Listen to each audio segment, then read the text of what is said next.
After being transported into a novel about a powerful female protagonist and turning the beautiful but impoverished student into the world's richest person, I gave all my company shares to the female lead, Chloe Williams, to celebrate my happy escape from that world. I only hoped she would never have to return to those days where finding food and shelter was a constant struggle. But to my surprise, she, the one who needed the money most, flatly refused. She said she just wanted to have a child with me and then live out an ordinary life. I smiled and agreed, but that very night, I faked my own death and left, becoming her first love who had died tragically young. 6 years later, the system frantically contacted me. Host, the original mission's target sent me to ask if you want to see your daughter. She's just gone into surgery. I responded calmly. I can't believe it's only been 6 years since I left that world, and Chloe already has a child with someone else. The system explained in a panic. The night you faked your death, Chloe had a dark breakdown. To maintain the world's stability, we had no choice but to give her a child created from both of your genetic material. Now she's completely lost her mind and told me to inform you that you must meet with her today, or she'll pull the plug on your daughter's ventilator.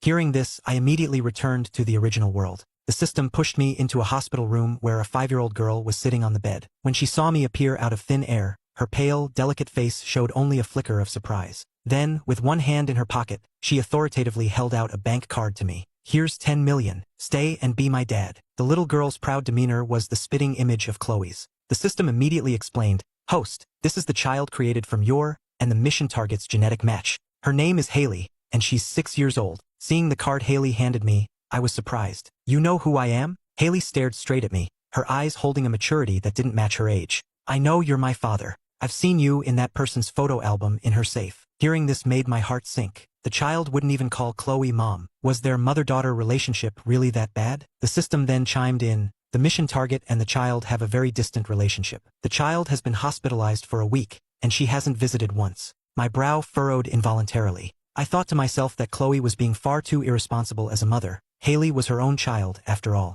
Haley looked at me with pleading eyes. So, will you stay and be my dad? I choked up, unsure how to answer. I knew Chloe's temperament all too well. Once, when I was kidnapped and away from her for less than 2.5 hours, she had turned the entire city of Chicago upside down. The kidnappers who took me ended up either dead or severely injured. Her love was as wild and dark as she was, to the point where she was willing to threaten her own life to force the system to give her a child. But now I had been gone, having faked my death, for a full 6 years. If I agreed to stay, I would definitely run into Chloe. I couldn't imagine what that unhinged woman would do. Seeing my silence, a flash of panic crossed Haley's eyes. Is the money not enough? If 10 million isn't enough, how about 100 million? I can write you an IOU, and when I grow up, I'll pay you back every single cent. As she spoke, Haley pulled out a piece of paper and grandly scribbled down a string of zeros. Just as she was about to hand it to me to sign, a maid burst in, dropped a bowl of medicine, snatched the IOU, and tore it to shreds before tossing it in the trash. Miss, you're being foolish. This is the 9,999th imposter who's had plastic surgery to look like Mr. Miller to trick you. Watch me tear off his disguise. With that, the maid lunged at me, trying to pull my hair.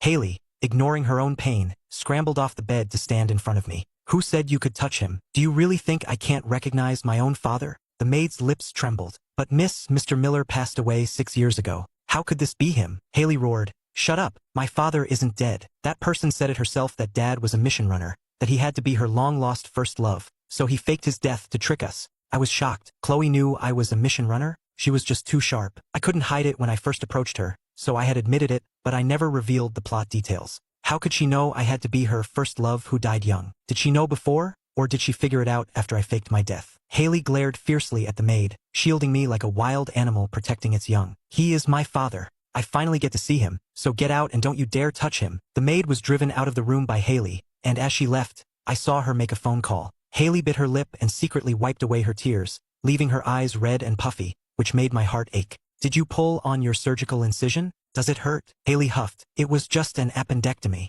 I froze. An appendectomy? Then why did Chloe make it sound so serious, even threatening to pull a ventilator plug? I thought the child was dying. The system spoke up timidly. Could it be that she threatened you like that just to trick you into coming back? Host? I nodded. It certainly sounded like something Chloe would do. Suddenly, I noticed the bowl of medicinal soup on the table. I had only taken a few steps toward it when Haley tightly grabbed the corner of my shirt. Dad, I'll write you another IOU. You can ask for any amount of money. I'll definitely get it for you. Just please don't leave me, okay? Seeing her pitiful expression, so afraid I would abandon her, my heart completely melted. I picked Haley up and placed her on the bed. I'm not leaving, and I don't want an IOU. I'm going to get your medicine. Once you drink it, your wound won't hurt anymore. Haley shook her head desperately. I'm not in pain, and I'm very diligent. I chuckled softly. If you drink your medicine, I won't leave. Haley's dark eyes instantly lit up. She took the soup from me, pinched her nose, and drank the bitter medicine down in one gulp. Then she clutched my shirt tightly. I finished it. You can't leave now. You have to stay with me. Patted her head. Okay, I'll stay with you. Haley still didn't believe me. Then you have to swear. I was exasperated. They were truly mother and daughter, both fond of this routine. I swear. I gently patted Haley's back. I swear I'll stay with you. Your wound hasn't healed yet, so you need to get lots of rest. Go to sleep. The tips of Haley's ears turned red as she tried hard to keep her eyes open, as if trying to memorize my face, but she eventually succumbed to sleepiness. I watched her, my heart softening more and more. Just then, the previously silent system suddenly issued an urgent alert. Host, the original mission's target is in trouble. My heart skipped a beat, and I quickly asked, what's wrong? The next second, a large screen appeared before me. On it was the villa where Chloe and I used to live. The living room was crammed with wooden dolls. Chloe sat in the center of the room, her chiseled face as beautiful as it was 6 years ago. Her slender, bony fingers held a carving knife, meticulously adjusting the curve of a doll's earlobe. As the last sliver of wood fell to the floor, she whispered, Ethan, this is the 2090th you. I've waited for you every single day for 6 years, but why won't you come back? Was I not good enough? Is that why you were so heartless as to abandon me? Chloe's eyes were hollow. The same eyes that once burned with ambition were now filled only with despair and numbness. My heart jolted as I couldn't help but remember the first time I saw her. That year, she had been kicked out by her own parents, wearing only a thin short-sleeved shirt in the dead of winter, her body covered in bruises, walking barefoot into the ocean. Just like now, there wasn't a single spark of light in her eyes. I was the one who desperately pulled her back to shore and forced a coat over her shoulders. Her eyes were wary as she asked in a hoarse voice why I had saved her. I gave a casual reply, because I can see the future. I know you're going to become someone incredible, the kind of incredible that takes the world by storm. I wasn't exactly lying, because Chloe was the main villain in the book. As long as she survived the hardest times, she was destined to become an even more powerful figure than the heroine. Chloe was naturally suspicious, yet she chose to believe me. I then spent 3 years molding her into the ruthless madwoman everyone whispered about, one who would do anything for money and power. At the same time,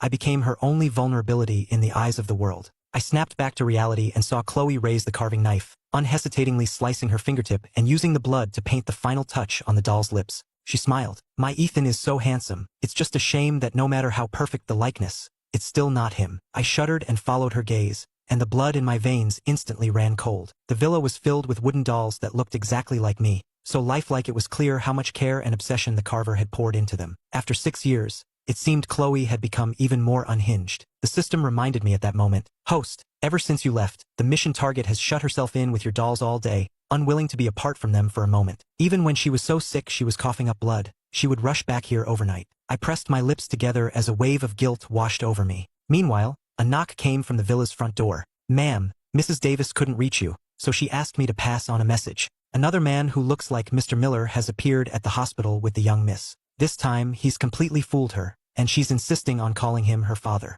I think she must be missing Mr. Miller after her surgery, and I'm a little worried she'll be tricked by this man. Perhaps you should go see her. Annoyed at the sudden interruption, Chloe frowned. She can call whoever she wants her father. If she wants to leave, she can leave. Don't disturb Ethan and me on our anniversary. Hearing this, the butler sighed helplessly and left without another word. My brow furrowed in deeper confusion. Why was Chloe's attitude toward Haley so hostile? What on earth had happened between them? Looking back at the screen, Chloe was staring down at the doll, her eyes flashing with endless pain and loneliness. I'm sorry, was I a little too loud just now? Did I scare you? Ethan, I miss you so much. When are you coming back to see me? I subconsciously held my breath, terrified she would sense me. I asked the system, Chloe seems a bit crazy, but she's still alive and kicking. You said she was in trouble. What did you mean? Before the system could answer, a streak of crimson suddenly appeared on the screen. Chloe had sliced her own wrist without hesitation, coldly watching as her blood soaked into the wooden doll. My pupils contracted violently. What is she doing? Does she have a death wish? The system spoke. It's a ritual. It said that if you drip your blood onto a doll on your wedding anniversary, the soul of your other half will possess it. She's probably trying to summon you back this way. I gritted my teeth. She's a complete lunatic. There were no servants in or around the villa now. Chloe had just sent the butler away. The cut on her wrist was deep, and if this continued, she might actually die here today. My panic grew, and my voice trembled uncontrollably. System, didn't you bring me back to stabilize the world? If a powerful villain like Chloe dies, what's the point of the book's heroine? A strong villain makes the heroine look strong. You have to think of a way to save her. Don't worry, host. I have a way. Before I could ask what it was, the framed photo on the wall crashed onto the table with a loud bang. The impact sent a first aid kit flying, and it landed heavily at Chloe's feet. It was a kit I had prepared for her a long time ago. Back then, she was always accidentally hurting herself, so I had put together a medical box with all the supplies she frequently used. Chloe froze the moment she saw the first aid kit. Her gaze shifted back to the doll in front of her, her eyes wild and obsessive. "Ethan, is that you? Have you come back?" For a long time, there was no answer. She pulled her lips into a self-mocking smile. "I really have gone insane to actually think you would possess a doll." The system reported cheerfully, "Host, the window for the summoning ritual has passed. If the mission target wants to cut her wrist and offer blood again, she'll have to wait until next year." I looked at Chloe, who had indeed dropped the knife. She knelt, picked up a roll of bandages from the kit, and began wrapping it around her wrist. I let out a breath of relief, but seeing her pale face, a pang of heartache struck me. Did she really do this, bleed herself out, every year after I left? More or less, but she never cut this deep before. For a moment there, she probably truly intended to die for you, the system added. I fell silent again, the guilt in my heart growing stronger. The system retracted the screen, and my focus returned to the hospital room. Beside me, Haley was curled into a ball, and my heart softened once more. This was really my child with Chloe, and she even looked like me. I couldn't help but smile. As the sun began to set, Haley suddenly woke with a start. Seeing her pale face, I gently wiped the cold sweat from her forehead. "Did you have a nightmare?" When she saw me, her eyes instantly turned red. "Dad, it really is you. You really came back, and you didn't leave. You don't know. I just dreamed that the crazy woman killed all those people who looked like you." Haley trembled all over, gritting her teeth. "That person isn't just crazy, she's blind too. She might not be able to recognize you like I can. She might kill you just like she did the others." Whenever Chloe was mentioned, Haley's face filled with disgust and resistance. I truly didn't understand. Haley should have been raised by Chloe, so how could their relationship be this terrible? I was about to ask when Haley jumped off the bed and looked at me with a serious expression. "Dad, she's sick in the head. I know you must have left because you hate her too, but I'm normal, so why don't you take me with you? I can earn money, and I can do chores." As she finished speaking, Haley pulled several bank cards from her backpack and stuffed them all into my hand. "The money in these cards adds up to 10 million. It's not a lot, but I'll work hard to earn more in the future and support you for the rest of your life." Holding the bank cards, I didn't know whether to laugh or cry. "Haley, why do you hate your mother so much?" Haley didn't answer. Instead, her small, warm hand took mine, and her voice softened. "Can I answer that question after we've left?" Looking at her pleading gaze, my heart completely melted. "Okay, I promise. Let's go." A flash of joy appeared in Haley's eyes. She took my hand and, as we walked out, she reassured me, "Don't worry, Dad. I'll help you escape, and I'll protect you forever." Before she could finish her sentence, a sudden figure blocked Haley's path. The moment I saw who it was, my expression changed completely. The woman stared straight at me, a slight smile playing on her lips. "Ethan, you'd rather run away with her than stay for me. Are you that eager to abandon me a second time?" Chloe was much thinner. Her gaze swept coolly over Haley before landing on my face. "Can we talk?" Haley flinched under her gaze but still stood her ground in front of me. "Don't think I don't know what you're up to. I'm warning you, don't you dare hurt him." I guiltily avoided Chloe's eyes. To be fair, both in the past and now, Chloe had always been true to me. It was I who had let her down time and time again. The thought made me feel even more ashamed. The atmosphere grew tense. The system suddenly appeared, nudging me. "Host,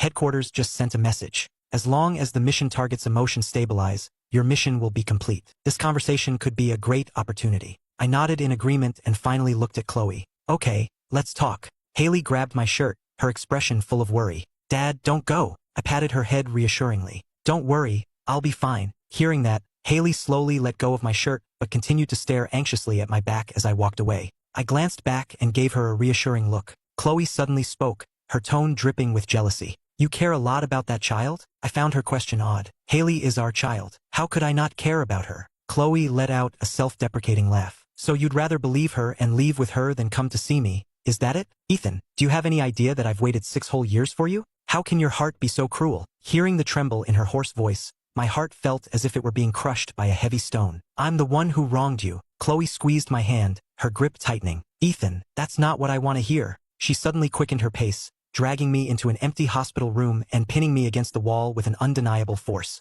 I had a bad feeling and instinctively tried to push her away. Chloe grabbed me, leaned in close to my ear, and her self-mocking voice was laced with inextinguishable anger. "You really want to leave me that badly, don't you?" The next second, Chloe's lips pressed against mine without warning. I snapped back to my senses and shoved her away. The sudden movement seemed to bring her back, and when she saw the 2 red marks her grip had left on my wrists, her sanity fully returned. A flicker of guilt crossed Chloe's eyes. "I'm sorry. I'll go get you some ointment." I stopped her, It'll fade on its own. Chloe, what did you want to talk to me about? Chloe didn't answer, but she still went and got the ointment. She helped me sit down in a chair, then knelt in front of me, silently applying the medicine. I pressed my lips together as I noticed her suit jacket's cuff was slightly rolled up, revealing the shocking scar on her wrist. The bandage that should have been there had been removed at some point. I grabbed her wrist. Chloe's eyes flickered, and she immediately pulled her sleeve down. It's nothing, just an accidental cut. Hearing her nonchalant tone, I was suddenly furious. Chloe, do you have any regard for yourself at all?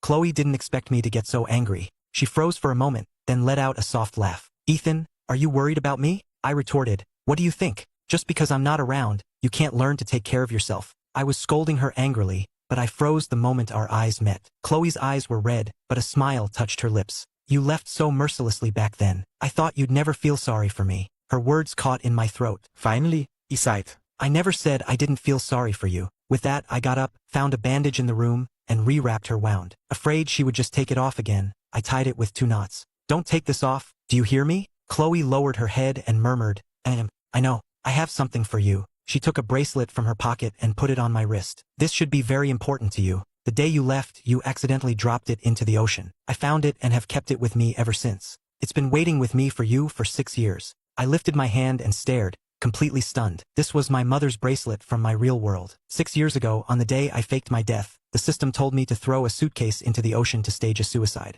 I was in such a rush that I accidentally packed the bracelet in the suitcase. When I returned to my world and realized it was gone, I was heartbroken for a long time. I never thought I would see this bracelet in my hands again. I had never told Chloe how important this bracelet was to me, yet she had somehow sensed it. Seeing my astonishment, Chloe lowered her eyes and smiled faintly. You abandoned me for 6 years, and yet I can't bring myself to hate you at all. Even knowing that all your kindness was just part of your mission, I still fell for you completely. After she spoke, Chloe closed her eyes, and 2 clear streams of tears rolled down her cheeks. Ethan, am I a fool? In less than 2 years after graduating college, she had used her own skills and methods to transform from an overlooked child of the Williams family into the formidable CEO Chloe Williams, a woman everyone feared. An uncontrollable, sharp pain spread through my chest. She clearly had all the money and power in the world, and everyone envied her success. Yet here she was, begging me for a little bit of worthless affection. I unconsciously raised my hand and wiped away her tears. Chloe, you really are a fool. It must have been so hard for you these past 6 years. Chloe turned her head away. I don't want to hear your apologies. She paused, then finally looked at me, her eyes shimmering. Can you stay here with me? I fell silent again. The system had promised to send me back to my world with endless wealth once the mission was complete. So, in the beginning, every kind act toward Chloe was indeed just part of the mission. Even after I genuinely developed feelings, I didn't stay. After all, people change. Who could guarantee that years from now, Chloe would still love me as she did then? When it came to money, I trusted what was in my own hands more. Before I could speak, a loud shout came from outside the hospital room. I won't let you stay with her. The door was thrown open, and Haley stumbled in, pointing at Chloe and yelling, Don't think I don't know what you're planning. Besides, he's my dad. Why should he stay with you? He should be leaving with me. Chloe's brow furrowed as she sneered. He's my husband. Why should he leave with you? Haley sneered right back. He didn't want you 6 years ago. Those words struck Chloe like a knife. A cold storm brewed in her dark eyes. Say that again. Seeing things were about to get ugly, I clamped my hand over Haley's mouth and snapped, That's enough. Both of you, be quiet. I separated them and let them cool down for a while before the tense atmosphere in the room finally dissipated. I blew on my tea, took a small sip, and caught Haley sneaking glances at me out of the corner of my eye. All right, tell me, why do you hate your mom so much? Haley gritted her teeth. Dad, don't be fooled by how she's acting now. She hates you and she hates me. I heard her with my own ears say she hates your face, and she choked me, saying that because I'm related to you by blood, she'll kill me sooner or later. She'll kill you too one day. Every word Haley said struck my heart like a hammer, sending a chill through me. I knew Chloe was emotionally unstable, but I never imagined she would be crazy enough to want to kill her own child. Chloe let out a cold laugh. Haley Miller, I think you've become addicted to lying. When did I ever say those things? Haley immediately shot back. Everything I said is the truth. Does the truth also include you putting nails in my shoes and mixing antibiotics into your wine? I was about to have a heart attack from their conversation. I urgently called the system. System, quick, call a psychiatric hospital for me. We need to get both of them admitted. The system came online, quickly checked its files, and then explained, Host, it's actually all a misunderstanding. From the system's account, I finally learned the truth. Everyone in their social circle knew Chloe loved me to the bone. After my death 6 years ago, countless men had plastic surgery to look like me and tried to get close to her. Chloe, who was already unwell, was driven to a nervous breakdown by these imposters. Eventually, she couldn't take it anymore and had them all rounded up and sent to work in mines in Africa. She had said that if anyone else with a face like mine approached her, she couldn't guarantee she wouldn't do something extreme. But to 3-year-old Haley's ears, those words were twisted. She misunderstood and thought Chloe hated me so much she wanted to kill me. Believing Chloe had driven me away, Haley put nails in her mother's shoes for revenge. Unfortunately, Chloe caught her in the act, and Haley got a harsh spanking. Still not giving up, Haley escalated things the second time by putting antibiotics in Chloe's wine, and was caught again. Chloe, furious, had grabbed Haley by the collar and yelled, "If it weren't for the fact that you share your father's blood, I would have killed you already." Haley, struggling to breathe, only heard fragments of the sentence, and the words became twisted in her mind once more. And so, this misunderstanding had lasted for 6 long years. I repeated the system's explanation to both of them, and they both fell silent. So it was all just a misunderstanding. Do you get it now? They both gave an awkward "oh." I was speechless and had no desire to talk to these 2 lunatics any longer, so I turned to leave. I was immediately stopped by a hand on each side. Haley spoke up quickly, "But no matter what, I'm the one who's related to Dad by blood, so he should be with me." Chloe retorted, "I met him first. He should be with me." Seeing they were about to start fighting again, I quickly intervened. "We can talk about this later. I'm hungry." At that, Chloe immediately had her secretary arrange for a table at the nearest restaurant. At the dinner table, Chloe kept putting food on my plate. "Ethan, you've gotten so much thinner over the past 6 years. This is delicious, you should eat more." Haley stood beside me, diligently pouring me drinks. I stared at the more than 20 different beverages crowded onto the table, not knowing where to start. Chloe shot Haley a look and started piling food onto my plate even faster. Not to be outdone, Haley began pouring drinks with increasing speed. I put down my chopsticks and, exasperated, shooed the mother-daughter duo out of the private room. "If you two have so much energy, go run a few laps outside." Seeing I was displeased, the big one and the little one lowered their heads and left without another word. The room was finally quiet. I had just put a bite of food in my mouth when the system chimed in again. "Host, are you there?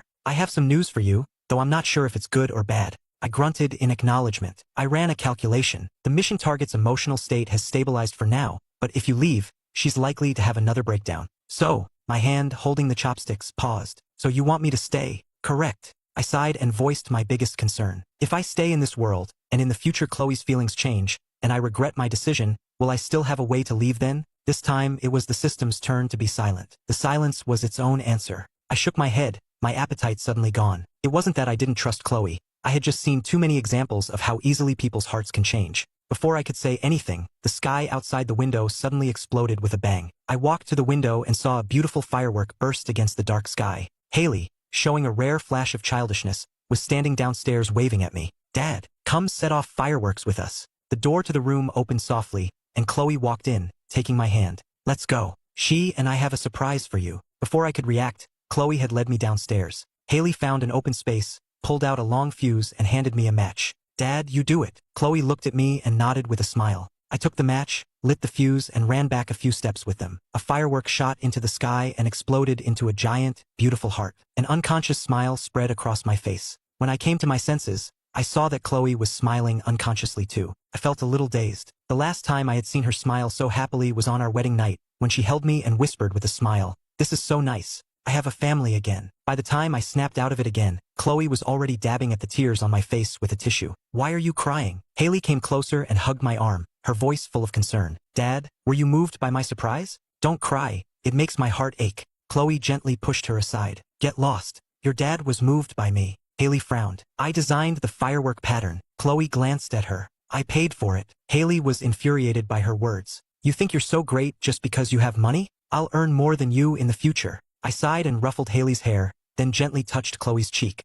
"All right, stop fighting. I was moved by both of you." Haley glanced at Chloe, then turned her head away with a huff. Chloe ignored her and focused on wiping away my tears. Although the two of them were still as volatile as ever, I could feel that their relationship had softened, and that was good enough for now. That evening, I went back to their new home with them. Chloe explained, a bit sheepishly, that the old villa was filled with some things and wasn't really suitable for living in. I twitched my lips. I knew perfectly well that the things she was referring to were that pile of wooden dolls. This new villa was one Chloe had bought after I left 6 years ago. Although it was a new house, all the furnishings inside were identical to the old villa. I didn't know if it was because Chloe was sentimental, or if she was trying to trick herself into believing I was still with her. The room with the best view in the villa had been left empty. Chloe spoke softly. "This was saved especially for you. The decor is in your favorite style, because I had a feeling you would come back." Hearing that made my heart ache. "Thank you for waiting for me for so long." Before bed, Chloe and Haley both insisted on sleeping with me. Out of guilt, I reluctantly agreed. Lying between them in the middle of the night, I tossed and turned, my heart feeling like it was soaking in honey, yet desperately trying to break free. This was a kind of warmth I had never experienced before, which made me crave it immensely, but the more I felt it, the more terrified I became. I wrestled with my thoughts for a long time before finally calling out to the system in anguish. System, take me away. Host, are you absolutely sure? I nodded, then got up and stepped onto the windowsill. It was the 5th floor. A fall from here would either kill me or leave me in a vegetative state. As long as my physical body in this world was destroyed, no matter how crazy Chloe was, she would have to accept the reality. For the first time, I heard a flicker of emotion in the system's mechanical voice. Host, you are very clear-headed. In that case, I respect your choice. Thank you. I smiled and spread my arms, about to lean forward, when I suddenly felt a cold sensation on my calf. I turned back in shock to see Chloe holding onto my leg, letting out a soft laugh. Ethan, this is the 3rd time. Chloe pulled me down and dragged me into another room, one without any windows. Seeing the disappointment in her eyes, I pressed my lips together, not knowing how to explain myself.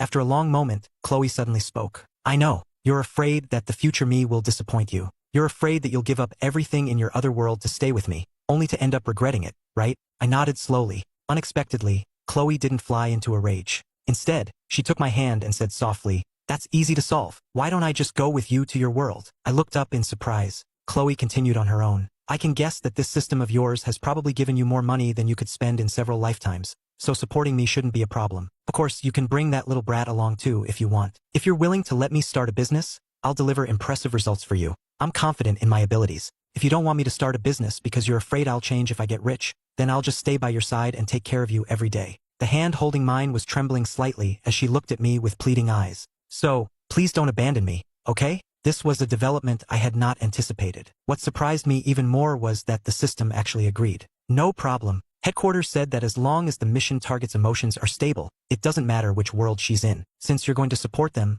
I'll apply for a double bonus for you. As long as you don't let her go crazy again. Host, anything is possible. I collected myself, looked at the pitifully sad Chloe in front of me, and gave a small nod. The next day, when Haley heard she could leave with me, she was so happy she jumped for joy. Chloe frowned and said to me half-jokingly, "How about we don't bring this girl? She's annoying to look at." Haley was furious. "You Williams, say that again?" Seeing that they were about to start bickering again, I quickly stopped them. "All right, go pack your own things quickly. If we're late, I'm not taking either of you." At that, they both quieted down and rushed off to pack their bags. I crossed my arms, a smile unconsciously forming on my lips. It seemed that completely resolving their mother-daughter conflict was still a long way off, but thankfully, there was still time for everything.